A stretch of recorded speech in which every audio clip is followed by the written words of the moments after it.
నమస్తే. మరికొద్ది రోజుల్లో లేదు మరికొన్ని గంటల్లో కాంగ్రెస్ పార్టీ నుంచి బహిష్కరణకు గురి కాబోతున్న బక్కా జడ్సన్ గారు నా ముందున్నారు. సో నేను ఎందుకు బహిష్కరణ అంటున్నా అంటే ఆయనకి షోకాజ్ నోటీస్ వచ్చింది. కాంగ్రెస్ పార్టీ నుంచి షోకాజ్ నోటీస్ ఇచ్చారు. ఆ పార్టీ క్రమశిక్షణ సంఘం ఎవరైనా చైర్మనేనా, క్రమశిక్షణ సంఘం చైర్మన్ ఆర్ అధ్యక్షుడు సంథింగ్ చిన్నారెడ్డి గారు బక్కా జడ్సన్కి ఈ షోకాజ్ నోటీస్ పంపించారు. మీరు పార్టీకి వ్యతిరేకంగా పనిచేస్తున్నారు, కాంగ్రెస్ పార్టీ రాజ్యాంగం ప్రకారంగా మీరు నడుచుకోవట్లేదు, కాబట్టి మీకు ఎందుకు షోకాజ్ నోటీస్ ఇవ్వకూడదు, దీనికి మీరు వివరణ ఇవ్వాల్సిందిగా ఒక షోకాజ్ నోటీస్ ఇచ్చారు. మరి నేను బహిష్కరణకు గురవుతున్నా అని మాట్లాడడం జరిగింది. సో మరి బహిష్కరణకు గురి కాకుండా ఉండే అవకాశం ఉందా? ఒకవేళ బహిష్కరణకు గురి కాకుండా ఉండాలి అంటే ఆయన తన వాయిస్ని తగ్గించాలి. ఆయన ఇప్పుడున్న వాయిస్ని తగ్గించి వాళ్ళు ఏ నిర్ణయం తీసుకున్నా దానికి అనుకూలంగా మాట్లాడాలి. సో ఆయన మాట్లాడేటోడు కాదు కాబట్టి నేను అంటున్నా, ఆయన మరికొద్ది రోజుల్లో లేదు మరికొన్ని గంటల్లోనే బహిష్కరణకు గురి కాబోతున్న లీడర్గా మనం చూడాలి. సో కాంగ్రెస్ పార్టీ పంపిన షోకాజ్ నోటీస్ ఒకసారి మీ ముందు పెడుతున్నా. Telangana Pradesh Congress committee G Chinna Reddy, farmer minister, chairman DAC. The Disciplinary Action Committee of TPCC has received numerous complaints from various sources of the party regarding your anti-party activities, where you are openly criticizing the Congress party policies, programs and also against the PCC President and Chief Minister of Telangana in your interviews to the various YouTube channels. These are the activities adopted by you will definitely attract the disciplinary rules of the Congress party constitution. Hence, you are hereby directed to submit your explanation within the 3 days of this showcase notice, following which it will be that you have no explanation to offer and disciplinary action would be initiated against you as per the rules and procedures of Congress party constitution. You have to submit your explanation within 3 days from the date of this show cause notice. అంటే ఈయన 3 రోజుల్లోగా notice పంపకపోతే 3 రోజుల్లోగా, కొన్ని గంటలు కాదు, ఒక 3 రోజుల్లోగా ఆయన బహిష్కరణకు గురి కాబోతున్నది మనకు చాలా క్లియర్గా అర్థమవుతా ఉన్నది. నమస్తే జడ్సన్ గారు. సో ఆవేదనగా ఇబ్బంది మీకు షోకాజ్ నోటీస్ వచ్చింది. సో నాకు తెలిసేది మీరు మిమ్మల్ని పార్టీ నుంచి సస్పెండ్ చేసి అవతల పడేసే అవకాశం కనబడతా ఉంది, అంతే కదా? క్లారిటీ ఉందా మీకు? కావచ్చు, మేబీ కొంతమంది ఈగో సాటిస్ఫై కానీ, కొంతమంది ఈయనకు ఇంత ఆత్మగౌరవం ఎందుకు అంటే, నేను రేవంత్ రెడ్డి గారు PCC ప్రెసిడెంట్ కాకముందు, కాంగ్రెస్ పార్టీ రాకముందే నేను AICC సభ్యుని, PCC సభ్యుని, AICC జనరల్ సెక్రటరీని. ఇన్ని పదవులు ఉండే నాకు. ఇన్ని పదవులు నేను వచ్చినప్పుడు ఈయనకు అవుట్ రైడ్ నేను సపోర్ట్ కూడా చేసాను. ఈరోజు ఆయన వచ్చిన తర్వాత ఇవన్నీ పోస్టులు తీసేసిండు. ఆయన ఈగో సాటిస్ఫై కాలే. AICC నేను వేరే రాష్ట్రానికి ఇన్ఛార్జ్ పోయేది ఉండే, అక్కడ చెప్పి అది రాకుండా చేసిండు. నేను ఎప్పుడు జార్ఖండ్కు అటు ఇటు ఇన్ఛార్జ్, అది రాకుండా అది అడ్డుకున్నారు. PCC మెంబర్ వీకెండ్, ఆయన ఈగో సాటిస్ఫై కాలే. AICC మెంబర్ వీకెండ్, ఆయన ఈగో సాటిస్ఫై కాలే. అర్థమైందా? లాస్ట్ లో PCC జనరల్ సెక్రటరీ కూడా వీకెండ్, ఆయన ఈగో సాటిస్ఫై కాలే. మన మెంబర్లలో ఏది లాస్ట్ ఆయన పాదయాత్రలో మా సొంత ఊరికి వచ్చి బక్కా జడ్సన్ ఒక యావరేజ్ లీడర్ అని చెప్పిండు. ఆయన పోరాటం లేదు, ఏం లేదు, ఆయన స్టైల్లా ఇట్లా యావరేజ్ లీడర్ అని చెప్పి తీసి పడేసాడు. వేరే చాలా మీడియాలో నా మీద చాలా సార్లు మాట్లాడాడు తక్కువ చేసి. మరి ఈయన మీద ఎన్నిసార్లు యాక్షన్ తీసుకోవాలి పార్టీ? మరి అదొక లెక్క. తర్వాత మన ఇక్కడికి కర్ణాటకకు పోయినప్పుడు రెడ్లు అందరు కలిసి 10 ఎకరాలు కొనాలి, మన రాజ్యం ఏరాలి అని చెప్పారు. అప్పుడు నేనే ఆయనకు షోకాజ్ నోటీస్ ఇచ్చిన రేవంత్ రెడ్డి గారికి. మీరు ఇట్లా తప్పు మాట్లాడింది, కానీ పార్టీ క్రమశిక్షణ సంఘం ఇచ్చే పరిస్థితి ఉంది, ఇట్లా తప్పు మాట్లాడిండు, లూజ్ టాక్ చేసిండు, దీనివల్ల ఈయన పైన యాక్షన్ క్రమశిక్షణ చర్య తీసుకోవాలి, నీ మీద ఎందుకు తీసుకోవద్దని చెప్పేసి నేనే షోకాజ్ నోటీస్ ఆయనకి ఇచ్చిన. ఏం చర్యలు లేవు. మేము ఇయాటి కూడా నిన్న ఇచ్చిన, నాకు నిన్న షోకాజ్ అంటే ఇన్ని ఇచ్చినా కానీ ఈయన వాయిస్ ఉన్నది, పబ్లిక్ లో అయినా సపోర్ట్ దొరుకుతుంది, ఈయన నమ్ముతున్నారు అని ఆయన ఈగో సాటిస్ఫై గాక ఇవాళ నాకు షోకాజ్ నోటీస్ ఆయన పరిచిందని నాకు నా మీద చాలా అభిమానం ఉంటుంది. ఎందుకంటే నేను ఆయన పర్సనల్ మా ఇంటికి వచ్చిండు. చిన్నారెడ్డి గారు మీ ఇంటికి వచ్చిండు పర్సనల్ గా. నేను మీతో స్టూడియోలో ఉన్నప్పుడు మా ఇంటికి పర్సనల్ గా వచ్చాడు. వచ్చి మా ఇంట్లో తను కూర్చోబెట్టి మాట్లాడిండు. అక్కడికి వెళ్ళి నాతో మళ్ళా ఫోన్ లో మాట్లాడిండు, పరిస్థితి ఉన్నదని చెప్పిండు. నాకు కొంచెం స్మెల్ వచ్చింది, కానీ ఇంత ఘాటుగా ఉంటుందని నేను అనుకోలే.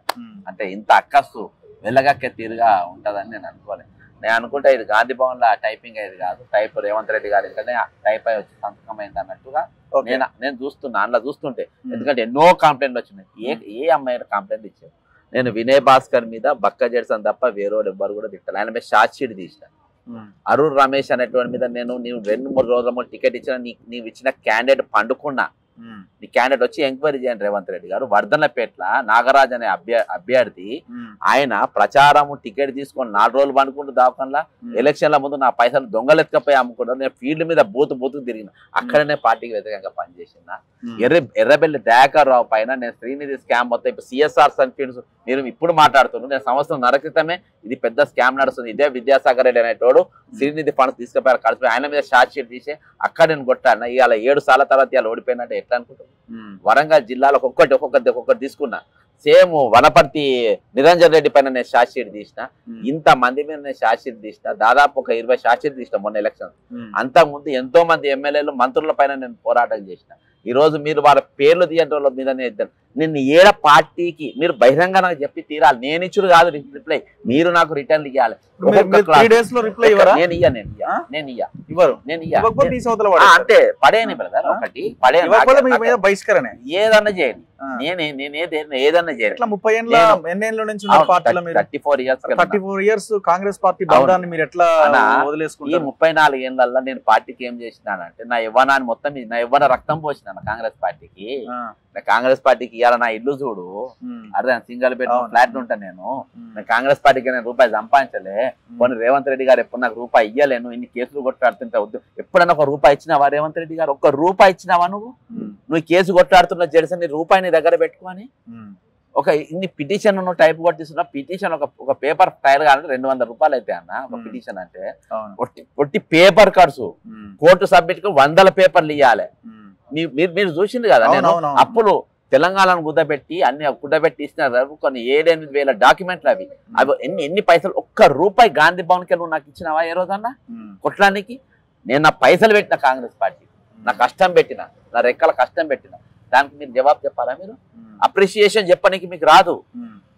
మీరు పొగడతలేరు, మీరు పని బాగా చేస్తున్నా చెప్పలేరు. మీరు ఉన్న పదవులన్నీ వీక్తారు, నన్ను ఏకాకిని చేస్తారు, నన్ను ఒంటరిని చేస్తారు. ఈ రోజు నేను నిన్న మెయిన్ కాళేశ్వరం కంటే పెద్ద స్కామ్ ఇది, ఒక పెద్ద స్కామ్. ఫోన్ ట్యాపింగ్ 4 లక్షల సిమ్లు. ఇదే ఈ రోజు నీ పక్కన ఉన్న విద్యాసాగర్ రెడ్డి గారు కొన్నాడని చెప్తే, వాని అన్నొచ్చి నీతో చెప్తే, చంద్రశేఖర్ రెడ్డి అనేటువంటి దాంతో చెప్తే నువ్వు నాకు షోకాజ్ నోటీస్ ఇచ్చినావు. నిన్న జరిగిన తతంగం ఇది అన్న.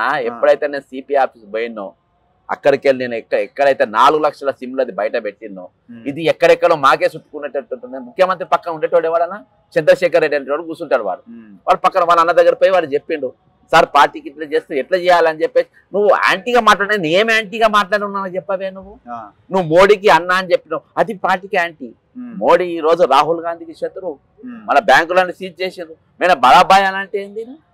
అది కాదా అది పార్టీ యాంటీ యాక్టివిటీ? నువ్వు ఎన్ని మాటలు మాట్లాడలే పార్టీ వ్యతిరేకంగా?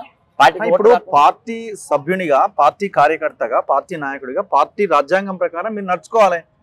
మరి ఎట్లా మీరు దానికి నడుచుకోకుండా మీరు కౌంటర్లు వేసుకుంటూ పోయి రేవంత్ రెడ్డిని కౌంటర్ చేస్తే, పిసిసిని కౌంటర్ చేస్తే, మిగతా పార్టీల ముందు మీ మాటల్ని వాళ్ళు క్యాచ్ చేసుకుని వాళ్ళకి అడ్వాంటేజ్ అవుతుంది కదా ప్రతిపక్ష పార్టీ వేరే పార్టీలకి. ఈ రోజు ప్రతిపక్ష పార్టీల పైన ఇయాటి కూడా ఇవాళ యాజ్ ఆన్ టుడే కూడా ఇవాళ కూడా నేను అడ్వర్టైజింగ్ పాలసీ పైన 68 జీవో పైన కేటీఆర్ పెట్టిన తప్పు అని చెప్పి నేను ఇవాళ కూడా ఇచ్చాను అన్న. నేను కేటీఆర్ దొంగ నేను ఇచ్చిన కూడా కేటీఆర్ వాళ్ళ మీద అన్న. ఈ 5గురు జైల్లో ఉండాలి కదా, బయట ఎందుకు ఉండాలని అన్న కదా. వాళ్ళకి ఎట్లా వాళ్ళకి అవకాశం దొరకద్దు అంటున్నా. ఇవాళ అవకాశం నేను ఇచ్చుడు కాదు, మీరు ఇస్తున్నారు అన్న. బయటికి రాగానే ధరని రద్దన్నారు. నేను అదే కదా అడిగింది. నీ పక్కన నవీన్ మిత్తల్ ఎందుకున్నానన్న? నువ్వు కమిటీ చేసినావు, పెద్దలు పాపం కోదండ రెడ్డి గారిని పెట్టినావు, భూమి సునీల్ పెట్టినావు. నువ్వు పక్కన నవీన్ మిట్టల్ అని దొంగలు పెట్టినావు. నవీన్ మిట్టల్ దొంగ అన్నందుకు నాకు షోక. నేను చేసిన పార్టీ వ్యతిరేకమా? మీరు సందీప్ కుమార్ సుల్తానీ అనేటోడు మొత్తం అలా ఉన్న పంచాయతీరాజ్ సిస్టమ్ మొత్తం సర్వనాశనం చేసినోడు, పెద్ద స్కామర్స్ మొత్తం పెట్టుకున్నాడు. ఆయన నీ పక్కన ఉన్నాడు ఏంది అని చెప్పి అది నేను తప్ప అన్న? నవీన్ మిత్తల్ భార్య పైన పటాన్చర్ల భూములు కొన్న అది నేను చెప్పిన తప్ప? జయేష్ రంజన్ అంటోడు ఈ 4 లక్షల సిమ్లలో జయేష్ రంజన్ పేరు కూడా వస్తుంది. ఇంకా చాలా స్కామ్లలో ఇదే కంప్యూటర్ల కొనుగోలు, ఇదే సెక్రటరియట్ కంప్యూటర్ల ఇదే సెక్రటరియట్ కంప్యూటర్ల కొనుగోళ్ళ ఇలా జరిగిన స్కామ్ నేను బయట ఆయన్ని పక్కన ఉండి వీళ్ళందరూ అధికారులు అందరు కలిసి నీకు చెప్తే వీళ్ళందరూ వచ్చిన దగ్గర చెప్తే ఈ రోజు ఈ రోజు పార్టీ పరంగా నాకు షోకాజ్ నోటీస్ రాలేదు. కేవలం నీ పక్కన ఉన్న ప్రభుత్వ అధికారుల అవినీతిని గురించి నేను ప్రశ్నిస్తున్నప్పుడు నాకు షోకాజ్ నోటీస్ వచ్చింది. నేను పార్టీకి ప్రతి అభ్యర్థి గెలుపు కోసం నేను పనిచేసిన యశస్విని రెడ్డి దయాకర్రావు మీద పోటీ చేసిన 3-4 సార్లు పోయినా. ఆమె ఎన్నో పైసలు ఖర్చు పెట్టినని వాళ్ళు చెప్పుకుంటా ఉంటారు. నేను నా డీజిల్ పోసుకొని నా తిండి తిని నేను పాలకుర్తిలో ప్రచారం చేసిన. ఏ అభ్యర్థి దగ్గర నేను పైసలు తీసుకొని పనిచేసిన అడగండి అన్న. ఇలా అందరు పైసలు తీసుకొని పనిచేసాను. చాలా మంది టికెట్లు కూడా అమ్ముకున్నారు. నేను ఏ అభ్యర్థి దగ్గర పైసలు ఆశించకుండా నేను రైళ్లలో బస్సులలో పోయి వాళ్ళకి ప్రచారం చేసి వచ్చిన. ఈరోజు పార్టీ యాక్టివిటీని ఎక్కడ కనబడుతున్నా? నేను చేసిన ఏకైక తప్పేందంటే నవీన్ మిట్టలను తిట్టడం నేను చేసిన పెద్ద పొరపాటు. సందీప్ కురం సుల్తానియా గురించి మాట్లాడిన పెద్ద పొరపాటు. సోమేష్ కుమార్ భూములలో పోయి అక్కడ జెండాలు పాతి ఇవి జర్నలిస్టుకు ఇవ్వమని చెప్పడం నేను పెద్ద పొరపాటు చేసినట్టు నేను అనిపించిన. అందుకనే దాని మీద కోపం. ఈ రోజు 4 లక్షల సిమ్లు కొన్న విద్యాసాగర్ రెడ్డి అనేటోడు నీ పక్కన ఉన్నాడు అని చెప్పేసి అదే పెద్ద యాంటీ పార్టీ యాక్టివిటీ అయిపోయి ఈ రోజు నాకు షోకాజ్ నోటీస్ ఇచ్చడానికి వచ్చిండు. ఇవన్నిటికీ జవాబు నువ్వు చెప్పాలి. నువ్వు ఆత్మగౌరవం వదిలేసి నువ్వు బతకంటే నేను బతకలేను. నేను దానికంటే ఇప్పుడు బహిష్కరణ గురైనా ఓకేనా నాకే నేను ఎప్పుడో డిసైడ్ అయినా నేను ఎప్పుడో నవీన్ మిత్తల్ అంటే ఎప్పుడైతే నీ పక్కన ఉన్నాడో దీని సాక్షిగా సెక్రటరీ సాక్షిగా జయేష్ రంజన్ అంటే నీ పక్కన ఉన్నాడు, విద్యాసాగర్ రెడ్డి నీ పక్కన ఉన్నాడు, సందీప్ కుమార్ సుల్తాన్ నీ పక్కన ఉన్నాడు. ఈ సెక్రటరీ స్ట్రక్చర్ అంతా లోపల నియమించిన అధికారులందరూ కేసీఆర్ నియమించిన వాళ్ళే ఇంకా లోపల ఉన్నారు. ఇప్పుడు వాళ్ళు ఒకటి అనుకోని ఉంటారు, మీరు పార్టీలో ఉండి పార్టీని డ్యామేజ్, మీ మాటల వల్ల పార్టీకి డ్యామేజ్ జరుగుతుంది. నెంబర్ 1. ఒకవేళ నేను తీసేసినా కూడా ఒక 4 రోజులు మాట్లాడుకుంటుండొచ్చు. 5వ రోజు నుంచి మేము అసలు మనకు సంబంధం లేదు, ఆయన వేరే పార్టీలతో కలిసిపోయిందని ఇంకోటనో ఆ ప్రచారం వాళ్ళు స్టార్ట్ చేసుకోవడానికి అవకాశం ఉంటుంది. సో ఎటు తిరిగి మనం ఆయన్ని బయటకు పంపిస్తేనే మనకి ప్లస్ అన్న ఒక ఈక్వేషన్ వాళ్ళు తయారు చేసుకున్నట్టున్నది క్లియర్గా. ఈ రోజు చిన్న పిల్లల్ని అడిగినా నేను చెప్తున్నా కదా, నేను ఇందాక ఒక మంత్రి గారు నా మేనిఫెస్టో చదివింది, కాంగ్రెస్ పార్టీని బలపరుస్తున్న ఎమ్మెల్సీ అభ్యర్థి అన్న. నేను రేపు ఎంపీ ఎలక్షన్ లో కూడా నేను కాంగ్రెస్ పార్టీకే ఓటు చేస్తా. రేపు ఖచ్చితంగా నేను ఇక్కడ ఇదే సికింద్రాబాద్ పార్లమెంట్ లో ఇప్పుడు నేను కూర్చున్నా. ఖచ్చితంగా రేపు కిషన్ రెడ్డి ఓటమికి నేను కోసం నేను పనిచేస్తా. ఓడగొట్టి తీరుతా. ఇవాళ ఈటాల రాజేందర్ అంటే వాళ్ళు లేకుంటే రేపు ఎంపీ ఎలక్షన్ తర్వాత గెలుస్తారు కదా, ఈటాల రాజేందర్ కు ఏ విధంగా హెల్ప్ చేసిండ్రు, రేపు చేవెళ్ళాలి, ఇవన్నీ రేపు ఎంపీ ఎలక్షన్ రాబోతాయని కూడా మాట్లాడవచ్చు. ఇదొకటి ముందే బిఫోర్ చేయొచ్చు. అర్థమైందా? ఇవాళ ఏ క్యాండిడేట్ గెలవనికి మోడీ అనేటోనికి ఎట్లా బడాబాయ్ అయిందో, ఎవరెవరికి ఫేవర్ జరగకపోతే రేపు వీడు ఉంటే ఎత్తుతారు కావచ్చు అనుకోని మీరు మాట్లాడుతుండొచ్చు. ఈ రోజు నేను ఎప్పుడు బాధపడతా అంటే కాంగ్రెస్ పార్టీ నన్ను బయటికి తీసేస్తే నా బతుకు తెరిపోతుందేమో, నెలకు నాకు వాళ్ళు రాషన్ పంపి నాకు అన్నం పెడుతుండ్రు, నా పిల్లల ఫీజు కడుతుండ్రు, నా ఇంటికి కిరాయి కడుతుండ్రు, లేకుంటే నేను రోడ్డు మీద పడతానే భయం ఉంటే నాకేమన్నా. అరే నీ దగ్గర నేను రూపాయి ఆశపడతలేను కదా, నువ్వు నాకు రూపాయి ఆశపడతలేను కదా, నేను మీద ఆశ పెట్టుకోలే కదా. ఇవాళ వాళ్ళకి ఇగో ఏంటంటే ఇగో బాగా హట్ అయిందనా. ఇగో ఎట్లా హట్ అయింది? ఇప్పుడు నా పాయింట్ ఏంటంటే మరి మిగతా లీడర్లు కూడా ఉన్నారు కదా, మరి మీరు సీనియర్లతో పాటు అడ్జస్ట్ అవుతారన్నా. మరి వాళ్ళు ఎవరు మీకు అరే జెర్సన్ ఎట్లా తీస్తారని కూడా ఏం అడుగుతలేరు కదా. మరి ఇప్పుడు చాలా మంది పరిశాన, చాలా మందికి ఇప్పుడు తెలియదు. చాలా నన్ను తీస్తే ఎంత డ్యామేజ్ అయితే అని రేపు తెలుస్తుంది. సరే ఇది మీ పార్టీ కాదు కావచ్చు, మొన్నటి దాకా మీరు బీఆర్ఎస్, తర్వాత బీజేపీ, తర్వాత టీడీపీ, ఇలా కాంగ్రెస్, రేపు ఏదో. కానీ నేను మీరు కాంగ్రెస్ పార్టీ తను తీసినా ఉంచిన నేను కాంగ్రెస్ వాదినే. ఎందుకంటే ఐడియాలజీ నా నరనరాలు పేనిపోయింది. నేను మైండ్లో ఆలోచనలో కూడా నేను బీజేపీకో లేకుంటే బీఆర్ఎస్కో వేరే పార్టీకో నాకు చేయబోదు. నేను ఏమని కూడా నేను అనలేను. ఎందుకంటే ఐడియాలజీతో వచ్చిందని, బతుకుదేరు కోసం వచ్చిందని కాదు కాంగ్రెస్ పార్టీకి. ఆ పార్టీకి ఈ పార్టీకి బతుకుదేరు కోసం తిరుగుతారు. ఏది వీళ్ళు సంచార జీవులు తిరిగినట్టు నేను సంచార రాజకీయవేత్తను కాదు. నేను ఒక దగ్గర స్థిరంగా ఉన్నటువంటి ఐడియాలజీ నమ్ముకొని ఉన్నటువంటి కాంగ్రెస్ నాయకుడు కాబట్టి ఇట్లా నేను అందరూ ఉన్నట్టు మేము ఉంటాం. లేదు ఈయన మా దగ్గరకు వస్తలేడు, మా బయోడేటా ఇస్తలేడు, మా పోస్ట్ అడుక్కుంటలేడు, మా దగ్గర కనీసం ఇంటికాడికి వచ్చి కలుస్తలేడు అనే ఈగో వాళ్ళకు వస్తుందన్న. నేను మిమ్మల్ని అడగా, నేను మీకు ఇయ్యా, నాకు వద్దు, నాకు అవసరం లేదు. నా దమ్ముంటే ప్రజలు నన్ను దగ్గర తీసుకుంటే నేను ఎమ్మెల్సీగా పోటీ చేస్తున్నా. వాళ్ళు నేను అవసరం ఉంటే వాళ్ళు గెలిపించుకుంటారు. వద్దు జడ్సన్ నువ్వు అక్కడనే ఉండి మాట్లాడితే అక్కడనే ఉండి నేను మాట్లాడతా. కానీ మేము నిన్నవాటి ఐడియాలజీ మీద నీట్గా ఉన్నాము. ఆల్రెడీ తెలంగాణ పోయిన 10 సంవత్సరాలు పెద్ద ఎత్తున నష్టపోయింది. వచ్చే రోజుల ఈ నష్టము ఈ 5,71,000 లక్షల అప్పు రేపు 10 లక్షల కోట్లు కావద్దు అనే మా. సో నెక్స్ట్ మీ మీద బహిష్కరణ వేటు పడ్డ తర్వాత సిచ్యువేషన్ రిప్లై ఇవ్వనంటున్నారు. సో రిప్లై ఇవ్వకపోతే మీ మీద ఖచ్చితంగా తీసేస్తారు అల్టిమేట్. దాంట్లో ఏం ఇంకా డౌట్ ఏం లేదు. అది 5 రోజుల్లో జరగవచ్చు, వారం రోజుల్లో రోజుల్లో జరగవచ్చు. కాదన్నా.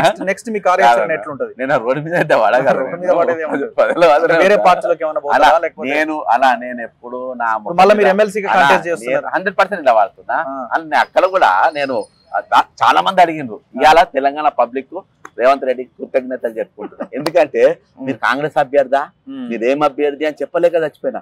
ఈ రోజు నేను చెప్తున్నా, కాంగ్రెస్ పార్టీని బలపరిచే అభ్యర్థిగా నేను పోటీ చేస్తున్నా.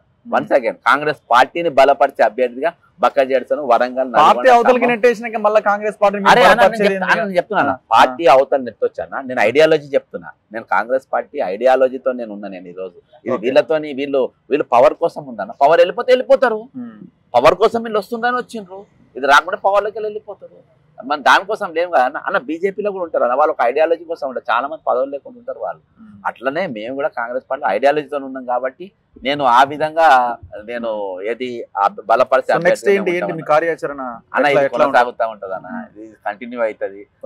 ఏది 400 పట్టు పగ్గాలు ఉండే. ఇక ఇప్పుడన్నా కొంచెం పట్టు పగ్గాలు అవే దగ్గర పెట్టుకున్నా పట్టు పగ్గాలు కూడా ఉండకుండా ఉంటాయి. అదేనా పట్టు పగ్గాలు. నేను మొన్నటి దాకా నేను 5 సంవత్సరాలు కంప్లీట్ హౌస్ అరెస్ట్లు ఇతో నడిచింది. కొనసాగుతుంది హౌస్ అరెస్ట్. నా పిల్లలు ఈ 7 సంవత్సరాలు మాత్రం కంప్లీట్ గా పోలీసు వాళ్ళని చూసుకుంటే పెరిగిండ్రు.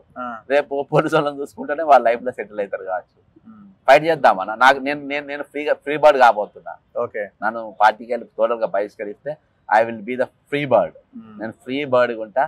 నేను 100% నా పూర్ణ ఏది మనసా వాచా కర్మన తెలంగాణ రైట్స్ కోసం, తెలంగాణ ఆస్తి సంపద పరిరక్షణ కోసం ఉద్యమం అనేది కొనసాగుతుంది. Anyway thank you very much Bakka Judson గారు. సో ఆయన నా పోరాటాన్ని మాత్రం కొనసాగిస్తా. పార్టీలో వాళ్ళు ఉంచినా బయటికి పంపించినా ఏదేమైనా ఇది నాకు మంచి జరిగిన విషయం తప్ప నాకు ఎలాంటి ఇబ్బంది లేదని చెప్తున్నారు బక్కా జెడ్సన్ గారు. సో ప్రస్తుతానికైతే షోకాజ్ నోటీస్ వచ్చింది.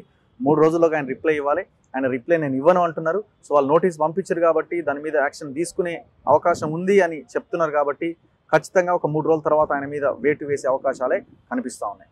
చూద్దాం ఆయన పోరాటం ఎట్లా ఉంటుంది. ప్రజల కోసం ఆయన ప్రశ్నిస్తున్న దాంట్లో, క్వశ్చన్ చేస్తున్న దాంట్లో ఖచ్చితంగా మన భాగస్వామ్యం కూడా ఉంటుంది. చూస్తూనే ఉండండి మన తొలి వెలుగు.